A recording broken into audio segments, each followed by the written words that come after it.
Hey, what is up, guys? I hope you guys are having an awesome Saturday.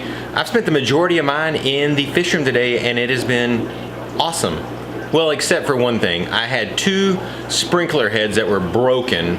One of them, literally the crepe myrtle roots had entangled the actual head itself so that it was growing into it until it finally snapped the head off. And the other one is one that I've driven over like 4 times. So I had to fix it. So that, but you know what? You know what's good about when that happens? You get a trip to Lowe's. Not only a trip to Lowe's today, but I also got a trip to Home Depot. I don't really like Home Depot, but it's not as good as Lowe's, but it's still a trip to the hardware store, which is always fun.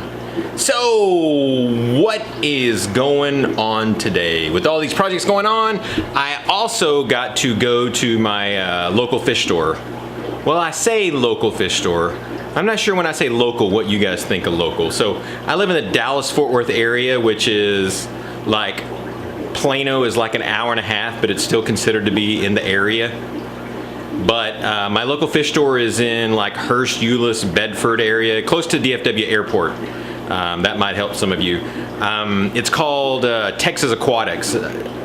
Finally, I found a fish store that I love. It's not the greatest looking fish store in the world, but they have a fantastic selection and they always keep their prices really, really fair.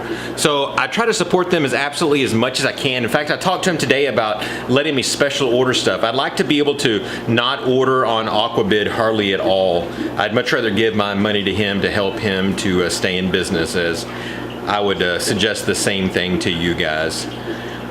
So, before we go and we check out some of the new stuff that I got, let's look at the progress that I've made. Now, when you look over here, it's gonna look kind of sad, but it's progress. So here is the progress. So you can see that's the shelving normally. See how empty it is now? The only thing left on this shelving now, if I can get it all in the picture here, is that 29 high. I took the 55 down, I took all the cinder blocks down, so this whole wall looks so empty. So I'm gonna start building shelves tomorrow. I think I'm gonna start building 55-gallon shelf tomorrow, or I might build the 29s first. I don't know what I'm doing. I'm doing something. But either way, we're making tons and tons of progress. So the fish that I had all in quarantine from last week, I got those all moved. So let's go and let's see those, and then we will see the new fish that I got. Okay, so the first fish that we moved was the red tail zebra loaches. I don't know how well this is showing up on there. There's one there, and then there's another one over there. This is in the same tank that I have my half blue. God, they look almost purple on here, but they're really more blue in person. So I put 3 of those tiger loaches in there. Oh, there they are swimming around, being crazy back there. So I added those to that tank. Next were the dwarf gouramis. I added those to this 20-gallon long. I need to find some females. I'll probably have to get that on Aquabid. He had a bunch of males but no females. Where's that other one at? Oh, he's back there in the back. And there's him. So those guys are happy as can be. And then I think the last thing that I had was the black neons.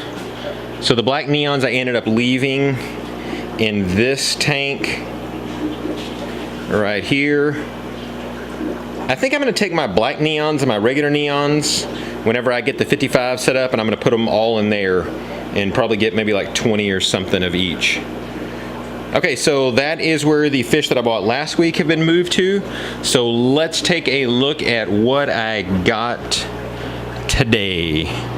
Okay, so first of all, I bought 5 albino cories, and then I also bought They call them green spotted cories, but they look like salt and pepper to me. You guys tell me what you think they look more like. So I got 5 of each one of those because I absolutely love cories, so I'm trying to get as many as I possibly can. And then the next thing that I got were some yellow endlers. Let me see if I can get a shot of this male. This one male is cool looking. So I got 3 females and 2 males of the yellow endlers. And then the thing that I got that I'm most excited about, you might have seen a second ago, is the gold Nugget Pleco. I love, love, love plecos, and this guy I couldn't resist. So the prices that I paid for these things, 30 bucks for the gold Nugget Pleco. Each one of the cories were $6 each, and the endlers were $3 each. So again, it's fantastic pricing. The fish seem very, very healthy. I've all got them in here right now because again, I'm quarantining them. I'll quarantine them for a week, do the normal meds, general cure, erythromycin, and IC-X for a week, and then I'll move them into the tanks that I want them to go into, because this is obviously just temporary for now, because you can't keep a gold Nugget Pleco in a tank this small because it gets too big. Alright, that's it for the update. Now see, normally when I used to edit like nuts, I would completely edit that out, but I'm gonna leave that in there because I don't want to take the time to edit it, because I want to be able to get more videos out instead of spending all this time editing. So let's get back to what I was saying. That's it for all the new stuff I got and the stuff that I moved and the update on what we're currently doing. If you guys got any comments, suggestions, or if you think you know better what those cories are supposed to be called, be sure and leave a comment down below. If you haven't subscribed already, be sure to hit that subscribe button. Really appreciate that. Thank you guys. I hope you have an amazing July 4th. If I don't talk to you before then, and God bless.